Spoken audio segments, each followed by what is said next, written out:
Hit TV చూస్తాళ్ళందరూ ఎట్లున్నారు? మంచిగురా? నేనైతే మంచిగున్నా. మీరు కూడా జబర్దస్తుగా ఉండాలి. మళ్ళా ఉంటారు కూడా. గీయాల మళ్ళీ ఇంకోటి మంచి ముచ్చట, అందరికీ అవసరమయ్యే ముచ్చట తీసుకొని వచ్చిన. గీ ముచ్చట అయితే అందరికీ అవసరమేనులా. ఎందుకంటున్నా అనుకుంటుర్రా? మరి మనకు తెలంగాణ రాష్ట్రము, ప్రత్యేకంగా తెలంగాణ రాష్ట్రం తెచ్చుకొని 10 సంవత్సరాలు కూడా మన కేసీఆర్ వెళ్ళిండు. మన కేసీఆర్ ప్రభుత్వం వచ్చినప్పుడు మన కేసీఆర్ అయితే మనకు కొత్త కొత్త పథకాలు తెచ్చిపెట్టిండు. కొత్తగా అందరికీ కూడా దగ్గరగా నేనున్నా అని చెప్పేసి కూడా చెప్పిండు. గీ ముచ్చట అంత ఎందుకు చెప్తుంది అనుకుంటురా? గీ ముచ్చట వెనకాల మస్తుందిలా కథ అయితే. ఆ కథ అయితే ఇప్పుడు ఎట్టెట్లా పోతుంది, ఏ రకంగా పోతుంది అనేది మీకు చెప్తందుకే మీతానికి వచ్చిన మీ శివంగిని. మరి శివంగిని అని అందరికీ తెలుసు. మరి గీ ముచ్చట కూడా తెలవాలి. ఇప్పటిదాకానైతే సినిమా వాళ్ళ గురించి చెప్పినా, ఎక్కడేం జరిగింది చెప్పినా, మళ్ళీ హాస్టళ్ళల్లో పిల్లలకు తిండి కూడా మంచిగా లేక వాళ్ళందరూ కొంతమంది చచ్చిపోయారు, కొంతమంది మాత్రం దవాఖానల పాలయ్యారు అని చెప్పినా, కానీ గీయాల మాత్రము మరి తెలంగాణ రాష్ట్రంలో ఉన్న అందరి కోసం కూడా ఊర్లలో ఉన్నోళ్ళకు, ముసలోళ్ళకు, ముతుకోళ్ళకు, అన్నలకు, తమ్ములకు, అక్కలకు, చెల్లెళ్ళకు తెలవాల్సిన ముచ్చట అయితే ఒకటి చెప్తున్నా. ఏం చెప్తున్నా అంటే, గీ రాజకీయ నాయకులల్లా మస్తు జరుగుతున్నాయిలా. ఈ జరుగుతున్నాయని మాకెందుకని మీరు అనుకుంటుర్రా? గియ్య కావాలి మీకు. ఎందుకు కావాలి అని అంటున్నా అంటే, మరి ఊళ్ళల్లో పాపం ముసలక్కలు ఉన్నారు, పెన్షన్ల కోసం ఎదురు చూస్తున్నారు కదా, రైతన్నలు ఉన్నారు, గారు రుణమాఫీల కోసం ఎదురు చూస్తున్నారు, రైతు బంధు కోసం ఎదురు చూస్తున్నారు. మరి గసంటప్పుడు ఇప్పుడైతే మరి పెళ్ళిళ్ళు చేసుకునే ఆడపిల్లలు అయితే మస్తు మంది ఉన్నారు, వాళ్ళకి తల్లిదండ్రులు ఉన్నారు. మరి గాళ్ళు కూడా మస్తు ఎదురు చూస్తుర్రులా. ఎందుకంటే మాకు ఎప్పుడు ఇస్తాడు రేవంత్ రెడ్డి, మాకు అంటే మాకు మాట ఇచ్చిండు కదా, ఆడపిల్ల పెళ్లి చేసుకోర్రి 1,16,000తోటి మళ్ళీ తులం బంగారం కూడా పెడతా అన్నాడు. మరి గై కూడా ఇస్తలేడు. ఆ తులం బంగారం పక్కన పెట్టినా కానీ ₹1,00,000 ఇస్తే బాగుండు, మా ఆడపిల్లకైతే పెళ్లి చేసుకుందాము, అల్లునికి కట్నం కింద ఇద్దాము, ఓ బండో గిండో ఏదో ఒకటి కొనిద్దామని ఆశతోటి ఎదురు చూస్తుర్రు. మరి గాళ్ళకు కూడా ఈ ముచ్చట అవసరమే, అవునా కాదా? మరి గీ అన్నీ ఉన్నప్పుడు ప్రతి ఒక్క ఇంట్లో మహిళలు ఏం చేసిరు తెలుసా? మహిళలకు ప్రతి మహిళకు 2,500 ఇస్తానన్నాడు కదా. మరి ఆ 2,500 రేవంత్ రెడ్డి ఎప్పుడు ఇస్తాడు? ఎప్పుడు వస్తాయి మాకు? ఎప్పుడు తీసుకోవాలి అని కూడా చూస్తారు. మరి గది కూడా లేదు, మరి ఏదీ లేదు, ఎక్కర్లేదు. ఈ ముచ్చట్లన్నీ మరి అందరికీ అవసరమే కాబట్టి మరి ముఖ్యంగానైతే ఊళ్ళల్లో ఉన్న వాళ్ళకైతే మరీ అవసరం ఉల్లా. కానీ దీని వెనుక ఏం జరుగుతుంది, ఎట్లా జరుగుతుందని మీకు చెప్తాందుకే నేను వచ్చిన. ఏం జరుగుతుందంటే, గాయాల నుంచి అంటే కాంగ్రెస్ ప్రభుత్వం ఇప్పుడు వచ్చినప్పటి నుంచి ఇప్పటిదాకా ఏడాది అయిపోయింది. ఏడాది నుంచి కూడా రేవంత్ రెడ్డి వేస్తున్న ఏషాలు ఏందో మీకు చెప్తాందుకు వచ్చినాయి. మరి ఆయన వేస్తున్న ఏషాలు ఏంటంటే, ఫస్ట్గా ఉచిత బస్సు అని ఒకటి పెట్టిండు ఆడోళ్ళకి. వాళ్ళు జుట్లు పట్టి కొట్టుకుంటారు. మాకు ఆ బస్సులే వద్దురా నాయన, ఎవడు ఇయ్యమన్నాడు అంటున్నారు. గది పక్కన పెడదాము. మరి ఉచిత గ్యాస్ అన్నాడు, 500 గ్యాస్ అన్నాడు. ఎంతమందికి వస్తున్నాయి? ఊళ్ళే సగం మందికి వస్తున్నాయి, సగం మందికి వస్తలేవు. అది కూడా మళ్ళా పైసలు రిటర్న్ పడతానే లేవు మాకని మొత్తుకుంటారు పాపం. రుణమాఫీలు అన్నాడు, 5 పైసలు ఉంటే చేసిండు, ఇంకా 95 పైసలు ఉంటే ఒకటి చేస్తాడు, ఎక్కడోటి చేస్తాడు? ఆ రానోళ్ళు ఊరేసుకొని వస్తున్నారు ఊర్లల్లో రైతులైతే. మరి అది కూడా చూస్తున్నాం. గీ అన్నీ అడుగుతుర్రని ఏదో పనికి మళ్ళీ అన్నీ తీసుకొచ్చి పెడుతున్నాడు. ఎవరికి పాయిదాయి? అవి అడుగుతలకనే అందరిని అరెస్ట్ చేయిస్తున్నాడు. గీయాల గీ ముచ్చట ఇప్పుడు కూడా గదే జరుగుతుంది. మొన్నటిదాకా అందరు కూడా హాస్టళ్లలో పిల్లలు ఫుడ్ పాయిజన్ అయ్యి చచ్చిపోతున్నారు, అలా దవాఖానల పాలవుతున్నారని అందరు ఎదురు తిరుగుతున్నారు. హైడ్రా తీసుకొచ్చి ఇండ్లను గులగొట్టి పేదోళ్ళని మొత్తం కూడా రోడ్ల మీద ఈడుస్తున్నాడు అని చెప్పేసి ప్రజలందరూ కూడా ప్రభుత్వానికి వ్యతిరేకమవుతుర్రని చెప్పి గయన్ని మాయబుచ్చుతందుకు హామీలు ఎక్కడ పోయినాయని అడుగుతుర్రని, ఈ ఇచ్చిన పథకాలు మాకు ఇస్తలేడు, మాకు మాట ఇచ్చిండు కదా, మరి గయ ఎక్కడ పోయినాయని అందరు జనాలు ఖచ్చితంగా నన్ను అడుగుతుర్రు. ఇక గీళ్ళకు ఏం సమాధానం చెప్పుకోలేను కాబట్టి గీళ్ళనుగా ముచ్చట నుంచి బయటికి తీసుకురావాలంటే ఏం చేయాలని ఒకదాని తర్వాత ఒకటి మస్తు మాస్టర్ ప్లాన్లు వేస్తుండు సీఎం రేవంత్ రెడ్డి. అయితే ఆ మాస్టర్ ప్లాన్లు వేసుకుంటా ఒకరి మీద కాకుంటే ఒకరి మీద కేసులు నూకబట్టి. మరి మనం చూసినాం అల్లు అర్జున్ విషయంలో కూడా. అల్లు అర్జున్ అయితే 30 తిప్పలు పెట్టి 3 చెర్ల నీళ్ళు లాగిచ్చిండు సీఎం రేవంత్ రెడ్డి. ఆయన పేరు మర్చిపోయిండని ఒకటి, ఈ పథకాల నుంచి ప్రజలను బయటికి తీసుకురావాలని ఒకటి, ఆయన మీదకై నూకేరు. మరి ఆయన హీరో కాబట్టి గంత హల్చల్ చేసి ఆ కుటుంబానికి, చచ్చిపోయిన ఆమె కుటుంబానికి అయితే 2 కోట్లు ఇప్పించిండు. మరి ఈ ఫుడ్ పాయిజన్ అయిన కుటుంబాలకు ఓవలు ఇవ్వాలి, మరి ఓల్ భరోసా కావాలి గా ముచ్చట అడిగితే సప్పుడు లేదు ప్రభుత్వాన్ని. గీ అన్ని ఇలా బీఆర్ఎస్ ప్రభుత్వం నిలదీస్తుందని ఇప్పుడు మళ్ళీ అల్లు అర్జున్ కేసు నుంచి అందరినీ డైవర్ట్ చేయాలని. ఎందుకంటే ఇప్పుడు అల్లు అర్జున్ కేసులో సినిమా ప్రముఖులందరూ కలిసి మొత్తం 40 మంది కలిసి సీఎం రేవంత్ రెడ్డి తోటి కమాండ్ కంట్రోల్ సెంటర్లో ఎప్పుడైతే మీటింగ్ పెట్టిర్రో బాగా గమనించుకోవాలి ప్రజలు కూడా. నేను ఎందుకు చెప్తున్నా ఈ ముచ్చటని, ఎందుకంటే నేను నిజాలే మాట్లాడుతున్నా, అబద్ధాలు మాట్లాడతలేను, జరుగుతున్నదే మాట్లాడుతున్నా. ప్రజలను పిచ్చోళ్ళని చేసి ప్రభుత్వం ఆడుకుంటుంది. అందుకే నేను ఇలా చెప్తున్నా కూడా.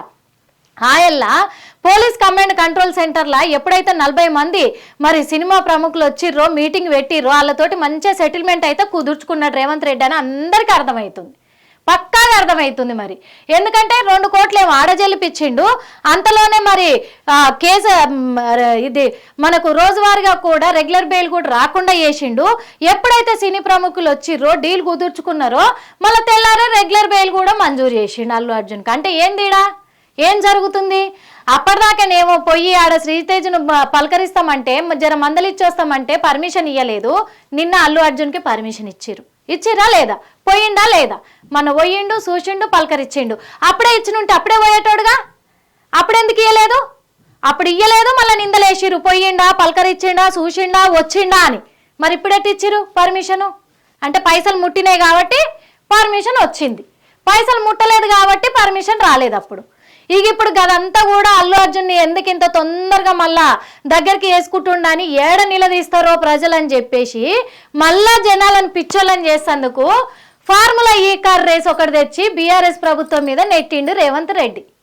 ఇది క్లియర్గా మీకు చెప్తా ఈనూరిగా. ఎందుకంటే ఒకదాని తర్వాత ఒకటి ఎక్కడ అందితే జుట్టు అందకపోతే కాళ్ళు అంటారు చూసినావా? అందులో ఒకటి ఉత్త గుసున్నమ్మకు ఊలికెక్కువ అంటారు. గీ పనులన్నీ వేస్తుండు మన రేవంత్ రెడ్డి. ఎందుకు వేస్తుండ అంటారా? ఇప్పుడు ఆయన ప్రజలకు పాలన అయితే చెయ్యలేడు, ప్రజల కోసం అయితే పాటలు వల్లేడు, ఏ ఊరికి ఓడు, ఏ వాడకు ఓడు, ఓవల్ని వల్కరియడు, సచ్చినోని చూడడు, బతికినోని చూడడు. ఆ పని లేదు కాబట్టి, ఇప్పుడు ప్రజలకు సేవ చేయాల్సిన పని లేదు కాబట్టి ఉత్తకు కూర్చుని నమ్మకం వాళ్ళకి ఎక్కువ. అందుకే ఉత్తకు కూర్చొని మంచి మంచి ప్లాన్లన్నీ వేసుకుంటా, మాస్టర్ ప్లాన్లు వేసుకుంటా, నేను ఎట్లా సంపాదించాలి, ఎట్లా వేసుకోవాలి, వెనకాల ఎట్లా వేసుకోవాలి, ఢిల్లీకి ఎట్లా పంపించాలి, ఇవన్నీ వేసుకుంటా ఇవాళ ఈ ఫార్ములా కార్ రేస్ ఒకటి కేసు పెట్టి ఇప్పుడు మాత్రం మరి కేటీఆర్కి 30 తిప్పలు పెడుతున్నాడు సీఎం రేవంత్ రెడ్డి. బీఆర్ఎస్ను బొంద పెడతా అని ఎన్నో రకాలుగా అంటుండే. ఇంకో ముచ్చట కూడా గుర్తు పెట్టుకోవాలి ప్రజలైతే. మరి ఎందుకంటే ఇవాళ ఒక తప్పు జరిగితేనే ఎంతో ఇచ్చేస్తున్నాము, ఆడపిల్లల మీద గన్ని జరుగుతున్నాయి, మస్తు అత్యాచారాలు జరుగుతున్నాయి, సంపేస్తురు కూడా. వాటి గురించి ఒకటి కూడా పట్టించుకుంటలేదు ప్రభుత్వం. కానీ ఈ పాలిటిక్స్లలో మాత్రం మాస్టర్ ప్లాన్ల మీద మాస్టర్ ప్లాన్లు వేసుకుంటా గింత పనికైతే ఒడిగడతా ఉన్నాడు. మరి నిన్న కూడా చూసినాము కేటీఆర్ మరి హైకోర్టులో కూడా పిటిషన్ వేసిండు. ఏసీబీ వాళ్ళు హైకోర్టులో తీర్పు వచ్చేంతవరకు కూడా నాకు పర్మిషన్ ఇవ్వాలని చెప్పేసి అంటే కూడా హైకోర్టు కూడా సపోర్ట్ చేయలేదు. చేయకపోయినప్పటికి కూడా ఏ క్షణమైనా అరెస్ట్ చేయొచ్చు, ఏ క్షణమైనా అరెస్ట్ చేయొచ్చు, ఏ క్షణమైనా అరెస్ట్ చేయొచ్చు అని హైదరాబాద్ అంతా కూడా కల్లోలమయ్యి ఉడికి ఉడికి ఉడికి ఉడికి పెట్టింది. మరి రాష్ట్రం మొత్తం మీద కూడా ఎక్కడున్న బీఆర్ఎస్ ఎమ్మెల్యేలు కార్యకర్తలు అందరూ కూడా నందినగర్లో ఉన్న కేటీఆర్ ఇంటికి పోయిర్రు, బీఆర్ఎస్ భవన్కి పోయిర్రు. ఇక వాళ్ళు కూడా మస్తు అన్నారు. ఏమన్నారు? మా కేటీఆర్ అన్నను అరెస్ట్ చేసి చూపి రేవంత్ రెడ్డి నీ సంగతి ఏందో తెలుస్తాము, నీ అంతు చూస్తాము, కాంగ్రెస్ని అసలు కాట్ల కలిపేసి కనిపించకుండా చేస్తామని కూడా వాళ్ళు శబ్దాల మీద శబ్దాలు వాళ్ళు చేసిర్రు. మరి కాంగ్రెస్ వాళ్ళు ఏమన్నారు? బీఆర్ఎస్ని అసలే కనిపించనీయము, పుకార్ బ్యాచ్ అని కూడా చెప్పిర్రు. ఈ పుకార్ బ్యాచ్ అనుకుంటా నిన్న గంత అడావుడిలా మొత్తము అల్ల కల్లోలం అవుతుంటే మీడియా అల్ల కల్లోలం అవుతుంది, జనాలు అల్ల కల్లోలం అవుతుర్రు, పోలీసు వాళ్ళు అల్ల కల్లోలం. ఇక పోలీసు వాళ్ళు అయితే ఇటూరు కంటే ఇటూరు కాలే, అటూరు కంటే అటూరు కాలే. అన్నీ కూడా ప్రభుత్వం అది పోలీసు వాళ్ళని ప్రభుత్వం చేతిలో పట్టుకొని ఆట ఆడిపించుకుంటా ఉరికిపిస్తూ ఉంటే జనాలకు అర్థమైతే లేదా? జరనన్న ఎందుకు చెప్తున్నా అంటే ఏ మాటకు ఆ మాట చెప్పాలి. ఒక్క మాట, 10 ఏళ్ల ప్రభుత్వము 10 ఏళ్ళు పాలిచ్చినప్పుడు బీఆర్ఎస్ ప్రభుత్వముల్లా ఓకే ఏ రాజకీయ నాయకుడైనా తిననోడు అంటూ ఎవడు ఉండడు, తిని సంపాదించుకున్నాకనే చేస్తూ ఉంటారు. కానీ 10 సంవత్సరాలు ప్రభుత్వంలో బీఆర్ఎస్ ప్రభుత్వం ఉన్నప్పుడు కేసీఆర్ ఆయన పడ్డ బాధలకి కావచ్చు, ఎట్లయినా కావచ్చు, నా తెలంగాణ ప్రజలకు మంచి చేయాలనుకొని ఆయన తిన్నడా తినలేదా దేవుడికి ఎరక, తిన్నడే అనుకుందాము, తిన్నా కానీ ప్రజలకైతే ఇంతో అంతో మంచి చేసిండు. ఇప్పుడు మరి రేవంత్ రెడ్డి ఇంత లేదు, అంత లేదు, అసలు లేదు, కోసరు లేదు. ఏం చేస్తలేడు కదా. మరి గట్లా ఇవాళ నిలదీస్తున్నారు బీఆర్ఎస్ ప్రభుత్వం గట్టిగా. ఎందుకంటే బీజేపీ వాళ్ళు నిద్రపోతున్నారు, బీఆర్ఎస్ వాళ్ళు ఏమో మేల్కొల్పుతురు జనాలని. వాస్తవంగా చెప్తున్నా నేను. ఎందుకంటే నేనేం బీఆర్ఎస్ పార్టీ దాన్ని కాదు, అంతకంటే నేను ఏ రాజకీయ పార్టీ దాన్ని కూడా కాదు. ఒక మీడియా ఛానల్ నార్మల్ మనిషిని మాత్రమే నేను. ఒక ప్రజల మనిషిగా మాట్లాడుతున్నా, ప్రజలు గమనించుకోవాలని చెప్తున్నా. ఎందుకంటే బీజేపీ కూడా ముందరికి రావాలి, మాట్లాడాలి, చెయ్యాలి, ప్రజల హక్కుల కోసము, ప్రజల పథకాల కోసం కొట్లాడాలి. గా విధంగానే మరి బీఆర్ఎస్ కొట్లాడుతుంటే లేనిపోని కేసులన్నీ పెడుతున్నారు. నిన్న హరీష్ రావు కూడా ఒక మాట అనడం జరిగింది. ఏమన్నాడంటే కక్షపూరితంగానే, కుట్రపూరితంగానే చేస్తున్నారు ఇదంతా అని చెప్పేసి కూడా. మరి రేవంత్ రెడ్డి ఎన్ని కేసులు పెట్టుకుంటావో పెట్టుకో, ఎన్ని కేసులైనా ఎదుర్కొంటందుకు మేము సిద్ధంగా ఉన్నాము. కానీ జనాలకు ఇచ్చిన హామీలను నెరవేర్చకపోతే మాత్రం ఊకునేదే లేదు, మేము అప్పటిదాకా పోరాడుతూనే ఉంటాం ప్రజల పక్షాన నుండి అని చెప్పేసి హరీష్ రావు కూడా చెప్పడం జరిగింది. కానీ దాని వెనకంగా ఇంకొకటి ఉందంట. అసలు విషయం ఏందో చెప్పనా? కక్షపూరితంగా అనేది ఎందుకు మెన్షన్ చేసిన అంటే, ఆయన మాట్లాడింది నిజమే, నేను చెప్పింది నిజమే. కానీ ఎందుకు చెప్పిన అంటే నేను కూడా ఇది నిజమే కావచ్చు అనుకుంటా. ఎందుకంటే రేవంత్ రెడ్డి ఆ రోజున బ్యాగులు మోసుకుంటూ అరెస్ట్ అయినప్పుడు ఆయన బిడ్డ పెళ్లికి కూడా ఆయనను ఉంచకుండా అరెస్ట్ చేయించిరని ఒక కుట్ర మనసులో పెట్టుకున్నాడు అనేది కూడా ఇప్పుడైతే ప్రజల్లో చాలా మందికి అనుమానాలు రేకెత్తిస్తుంది. అంటే నా కూతురు పెళ్లికి కూడా నన్ను లేకుండా నన్ను అరెస్ట్ చేయించిర్రు, అప్పుడు చంద్రబాబు నాయుడు గారి చేతుల మీదుగా నా బిడ్డ పెళ్లి జరిపించవలసి వచ్చింది. కాబట్టే ఇవాళ నేను సీఎం సీట్లో కూర్చున్నా కాబట్టి ఇవాళ కేసీఆర్కి నేనేందో చూపిస్తా, నా సత్తా ఏందో చూపిస్తా. అందుకే ఇవాళ కేసీఆర్ కూతుర్ని కవితక్కని జైలుకు పంపించిన, మళ్ళా ఇప్పుడు కేసీఆర్ కొడుకును కూడా జైలుకు పంపించబోతున్నా నేను. అందుకే ఇవాళ కేసీఆర్ మరి ఫామ్ హౌస్ లో కూర్చొని బాధపడతాడా లేకపోతే ప్రజల్లోకి వస్తాడా అనేది నాకు కావాలి అనే విధంగా కూడా ఇది కక్షపూరితంగా చేస్తున్నాడు రేవంత్ రెడ్డి అని అంటున్నారు. ఒకవేళ నిజంగా కక్షపూరితంగానే చేసినట్లయితే మరి ఒకటి గుర్తుపెట్టుకోవాలి రేవంత్ రెడ్డి గారైనా సరే. ఎందుకంటే రాష్ట్రానికి సీఎం మీరు. అంటే ఒక సీఎం ముఖ్యమంత్రి హోదాలో ఉన్నోళ్ళు ఇలాంటి చిల్లర పాలిటిక్స్ ప్రవర్తించడం అనేది కరెక్ట్ కాదు అని నేను అంటున్నా. కక్షపూరితంగా ఉంటే మీరు ఏమన్నా పర్సనల్గా చూసుకోవాలి, కానీ ప్రజలని ఇంత అల్లకల్లోలం చేసి ప్రజలని ఇంత ఇబ్బంది పెట్టేది ఎక్కడిది? మరి ఇవాళ కూడా కేటీఆర్ గారిది మరి సుప్రీంకోర్టులో అక్కడ వాదనలు జరుగుతూనే ఉన్నాయి. ముఖ్యంగా లంచ్ మోషన్ పిటిషన్ కూడా వేసినందున మరి హైకోర్టు కూడా ఇవాళ లంచ్ మోషన్ పిటిషన్ కూడా తను యాక్సెప్ట్ చేసి మరి ఇప్పుడు 2:30కు మళ్ళా మధ్యాహ్నం 2:30కు అయితే విచారణ కొనసాగనుంది. మరి ఆ కేటీఆర్ గారిని అరెస్ట్ చేయిస్తారా సీఎం రేవంత్ రెడ్డి లేకపోతే వదిలేస్తారా అనేది కూడా ఉంది. ఎందుకంటే ఓ పక్కనేమో మరి కేటీఆర్ గారు అవినీతి జరగలేదు, అందులో 2 విడతలుగా కూడా నేను అక్కడ చెల్లించడం జరిగింది 56 కోట్లు అని చెప్పేసి ఆయన చెప్తున్నాడు. కానీ ఆ చెల్లించే విధానం బాగలేదు.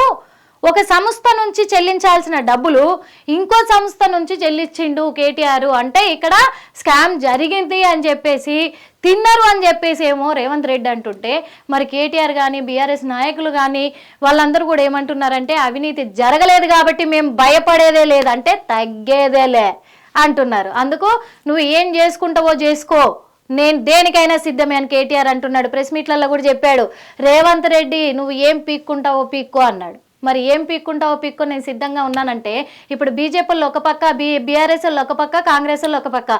మరి రాజకీయ నాయకులే కొట్లాడుకుంటూ ఉంటే ఈ రాష్ట్రాన్ని ఎప్పుడు బాగు చేస్తారు మీరు? రాష్ట్ర ప్రజల్ని ఎప్పుడు బాగా పట్టించుకుంటారు మీరు? వాళ్ళ బాగోగులు ఎప్పుడు చూస్తారు? అంటే ఇంకా ప్రజలు ఏమన్నా అయిపోని మేము రాజకీయ నాయకులను కొట్టుకుంటామనా? ఎందుకు చెప్తున్నా అంటే గిదే ముచ్చట. నిన్న ఓ పక్కనేమో కేటీఆర్ని అరెస్ట్ చేస్తారని ఓ పక్క ఉడుకుతుంటే, ఇంకో పక్కనేమో బీజేపీ భవన్ దగ్గర గాంధీ భవన్ దగ్గర రెండింటికాడ కాంగ్రెస్ వాళ్ళు బీజేపీ వాళ్ళు జుట్లు పట్టుకొని కొట్టుకొని రాళ్లతోటి తలకాయలు వలగొట్టుకోరు. చూసుకున్నదే ఇది. గీ ముచ్చట ఎందుకు వచ్చింది అబ్బా అంటే, మరి సోనియా గాంధీ బుగ్గల లెక్క చేస్తా అన్నాడంట రోడ్లను ఆయన రమేష్ బిదూరి. గా మాటకు గట్ల ఎట్లా అంటాడని చెప్పేసి ఆడపిల్లల్ని అవమానిస్తున్నాడు అని చెప్పి మరి ఆడ తలకాయలు వలగొట్టుకున్నారు కదా, అంత కొట్టుకున్నారు కదా, కాంగ్రెస్ వాళ్ళు అంతా రియాక్ట్ అయిపోయారు కదా. ఇప్పుడు నేనే అడుగుతున్న క్వశ్చను, మరి సోనియమ్మను ఆమె బుగ్గల లెక్క చేస్తా రోడ్లు అంటేనే అంత ఉక్రోషం పొడుచుకొచ్చింది మరి రేవంత్ రెడ్డి గారికి, ఆయన నాయకులందరికీ, కార్యకర్తలందరికీ కూడా. మరి అలా నిన్న కూడా ఫుడ్ పాయిజన్ అయి 46 మంది హాస్పిటల్ పాలయ్యారు. మరి గాళ్ళ పరిస్థితి ఎవరు చూడాలి? గాళ్ళ కుటుంబాలను ఎవరు చూడాలి? గాళ్ళని మీరు అవమానిస్తలేరా? మరి ఆడపిల్లల మీద అత్యాచారాలు జరుగుతున్నాయి, గాళ్ళని మీరు అవమానిస్తలేరా? మరి ఆడపిల్లల కోసం అన్ని పథకాలు పెట్టిరు, వాళ్ళకి ఇస్తలేరు, ఆడపిల్లలను అవమానించినట్టు కాదా? ఇది ఎవరు చెప్పాలి, ఇది ఎవరు చేయాలి, ఎవరు చూడాలి, ఇది కూడా గుర్తు పెట్టుకొని మరి వీటి కోసం పోరాడొచ్చు కదా. బీజేపీ భవన్ మీద మొత్తం అటాక్ చేసిరు కదా నిన్న పోయి కాంగ్రెస్ వాళ్ళందరూ. మరి ఏ నియోజకవర్గంలోనైతే తప్పు జరుగుతుందో ఆ నియోజకవర్గం ఎమ్మెల్యేల ఇంటి మీద ఎందుకు మీరు పోరాడరు, ఎందుకు ఆ ఇంటి మీద దాడి చేయరు, ఎందుకు పట్టించుకుంటలేరు? అది నీ పార్టీలు కావచ్చు, అపోజిషన్ పార్టీలు కావచ్చు, ఆ నియోజకవర్గానికి సంబంధించిన ఎమ్మెల్యేలు ఎవరు, ఎంపీలు ఎవరు చూసి మరి ఆ కుటుంబాలకు న్యాయం చేయాలని వాళ్ళ ఇంటి మీద దాడి చేస్తలేరు ఎందుకు? అంటే రాజకీయ నాయకులు మీ తొత్తులు కాబట్టా, వీళ్ళు ప్రజలేమో పిచ్చోళ్ళు కాబట్టా? అమాయక ప్రజలు అని చెప్పేసి వాళ్ళని పిచ్చోళ్ళని చేసి ఆడుకుంటున్నారు గవర్నమెంట్ అని చెప్తున్నా నేను. ఈ సందర్భంగా మాత్రము మరి ఈ కేసు ఆ కేసు ఇది అది అని చెప్పేసి మైండ్ డైవర్ట్ చేయొద్దు సీఎం గారు. అలాగే రాజకీయ నాయకులు అన్ని పార్టీలకు అందరి నాయకులకు కూడా ఒక విజ్ఞప్తి చేస్తున్నా, మీ కక్షపూరితంగా వ్యక్తిగతంగా ఉన్న ఇలాంటి కుట్రలకు ప్రజలను బలి చేయొద్దని మా హిట్ టీవీ ద్వారా కూడా నేను చెప్పదలుచుకున్నాను, చెప్తున్నాను. ఎట్లుంది ముచ్చట? ఎందుకంటే ఇదంతా మీ అందరికీ అవసరమైన ముచ్చట కాబట్టే, కావలసిన ముచ్చట కాబట్టే మీరు కళ్ళు తెరుచుకోవాలి కాబట్టి ఇవాళ మీరు ఓటేస్తే గెలుస్తున్న నాయకులు వీళ్ళు కాబట్టి అడిగే హక్కు మీకే ఉంది, నిలదీసే హక్కు మీకే ఉంది కాబట్టి ఇవన్నీ గమనించుకోవాలని చెప్పిన ముచ్చట కాబట్టే అందరు చూస్తారనే, అందరికి అవసరం వచ్చిందనే అనుకుంటున్నా. మళ్ళీ ముచ్చటతోటి మళ్ళా వస్తాం మీ తానికి. అప్పటిదాకా ఏం చేయాలి? హిట్ టీవీ చూస్తూనే ఉండాలి. హిట్ టీవీ యాప్, ఇందులో short news, live news, entertainment shows, movies, digital magazines తో పాటు మీ జిల్లా వార్తలను కూడా ఫ్రీగా చూడొచ్చు. అంతేకాదు కేజీ నుంచి పీజీ వరకు విద్యార్థులకు స్కాలర్షిప్ కూడా అందిస్తున్నాం. ప్రతి వారం 10 మందికి లక్కీ డ్రా ద్వారా ఒక్కొక్కరికి 10,000 రూపాయలు అందిస్తున్నాం. ఇంకెందుకు ఆలస్యం, వెంటనే హిట్ టీవీ యాప్ ని డౌన్లోడ్ చేసుకుని ఫ్రీగా ఎంటర్టైన్మెంట్ పొందండి. Hit TV app. Hit TV app. Please download hit TV app. Hit TV app ని ఫ్రీగా డౌన్లోడ్ చేసుకొని ఎంజాయ్ చేయండి. మీకు నచ్చిన ఎంటర్టైన్మెంట్ కోసం హిట్ టీవీ యాప్ ని ఫ్రీగా డౌన్లోడ్ చేసుకుని ఎంజాయ్ చేయండి. హిట్ టీవీ యాప్ ని డౌన్లోడ్ చేసుకుని ఆస్వాదించండి, ఆశీర్వదించండి. ఇంతమంది సెలబ్రిటీలు హిట్ టీవీ యాప్ ని డౌన్లోడ్ చేసుకోండి అని చెప్తున్నారంటే ఎంత మంచి యాప్ ఆలోచించండి. అమెరికా అమెరికా అమెరికా అమెరికాలో చదవాలనుకునే వాళ్ళకి విశ్వసనీయమైన పేరు మన శౌర్య కన్సల్టెన్సీ. UK లో 1 year masters. UK లో 1 year masters. 2 years work permit up to 5 years visa. Contact Saurya Consultancy. Contact 89851 89851.